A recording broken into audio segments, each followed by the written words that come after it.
So for today's video is about the new Divinate changes, like the skill effect or the multiplier changes. We have the whole list here at this Excel sheet, and this Excel sheet is made by Para School, which is only Embla. So he owned this sheet because he actually put it in one by one by himself. Sorry, my throat is a bit. I'm having sore throat, so my sound might feel a bit weird. Okay, then for one thing in the global, right, is for all the Divinates, their base attack, defense, and HP is increased to 30%, 30%, 20%, and then the cost is also reduced. So we used to need 4.5 million upgrade from level 1 to 30, but they reduced it to 45k, which is a lot of massive reduce for the gold amount because like for those early player or mid game player, they really need the gold, and 4.5 million is a lot to them. And for like some end game player when they are enhancing about their equipment, they also need a lot of gold, right? So this is some major changes as well, which is a good change. And then that the rare espers, most of their rare esper, their effect didn't change, but they increased the multiplier. So it's like 10% increase to 15%, 10%, 15%, something like this.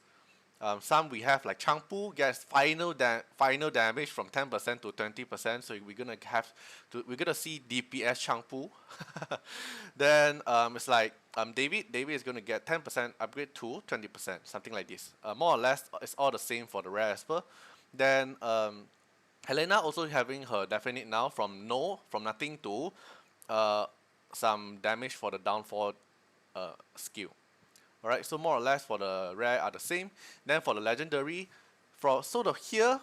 this section here is the old definite skill, and for this part here is the new one. So if you see the right part here is empty, means their skill remains the same and it didn't get changed. So for example, Changji's skill used to be the cosmic writing, 100% chance of getting crit rate for up to 2% random allies, right? They change it to when Changji's HP is full, Cosmos writing final damage plus 20%. Okay, so what is Cosmos writing damage? So we'll take a look from here. S3 final damage increase. We already know that Changji is actually not a support. Changji is actually a fighter. He's a DPS, and then his S3 deals like massive damage because of the mirror swap, HP and the AP swap. Now, then also deal damage. Now the final damage increased by 20% when his HP is full. Then we also have average changes from when his HP is above 70%. His S3 damage, final damage plus 30%, which is, where's Everett? Which is this one, final damage plus 30%. They change it to Valhalla Guardian's final damage, which is S2. So Valhalla Guardian damage increase means that you every time you counter attack, he will cast Valhalla Guardian, right? So you're gonna deal more damage from Valhalla Guardian, and then you're gonna heal more because the healing amount is based on the damage deal. So it's also a good changes for Everett. Then Farah, which is the water girl we're gonna have now, have at the next patch, which is dispel one buff of each enemy after casting the S3, have 100% chance to gaining synergy again. Cold water splash is S2, right? Farah. Yeah, it's S2. So S3 can dispel and gain synergy. Now S2 is also able to do that as well. Then we have Gabriel changes. Gabriel's one is from casting board side, which is when casting S2, you're gonna get attack up, and then you're gonna change it to at the start of the round, she will get 100% chance of gaining immunity for one turn, which is this one. So gaining herself immunity will also make her able to go into S3 to apply immunity for the whole team, which is also massive. And then we're going to take a look at Javid, the lion. So when he is not debuffed, then Eternal Light final damage plus 30%. They change it to when his HP is above 70%, Eternal's Light final damage plus 30%. They change the condition to trigger the final damage. Then the rest here remains the same until Yun Chuan. So if you guys remember, I made a video about Yun Chuan's gonna be the fastest speed Esper because of the speed up he gonna gain at the start of the round. They're gonna change it at the start of the round. He will get 100% chance of getting attack up. The change isn't that. I mean, like attack up for him is still good. It's cause he also scales with attack up, right?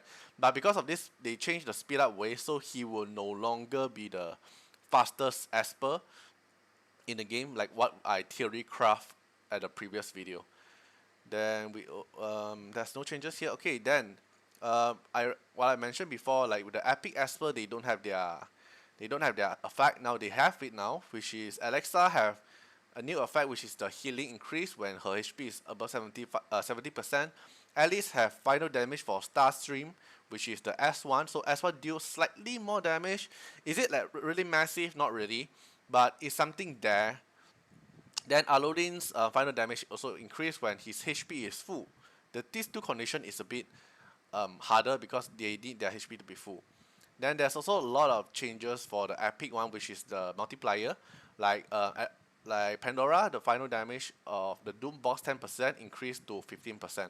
So it's like 10% jump to 15% increase, and some you are getting 20%. For example, Catherine. Catherine's Nightfall Grief final damage from 10% increased to 20%. And then Chloe, we don't have the weapon, but now we already have it, which is when Chloe's HP is full, Stage of Fantasy final damage. So Stage of Fantasy is S2. S2 final damage increase when her HP is have to be full. Then you also have we can see the Esper art from the Chloe now because Chloe doesn't have the Esper art before, so she doesn't have the definite. Okay, so for example, Daniel's one, if the target HP is below 50%, Courage shot final damage increase. So Courage shot, which is, where's Daniel?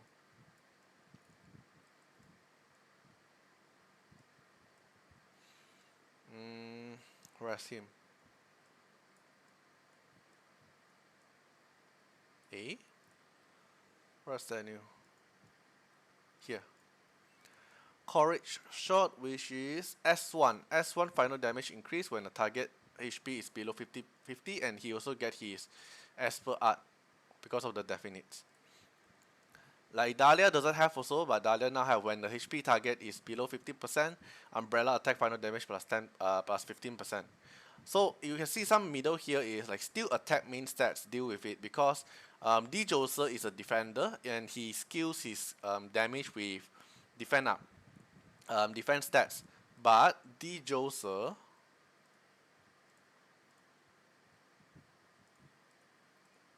the base stats here is getting attack and HP, but D Joser should be getting defend and HP because his skill doesn't not really scaling with attack, he's scaling with defend mostly. That's why I say still attack main stats deal with it.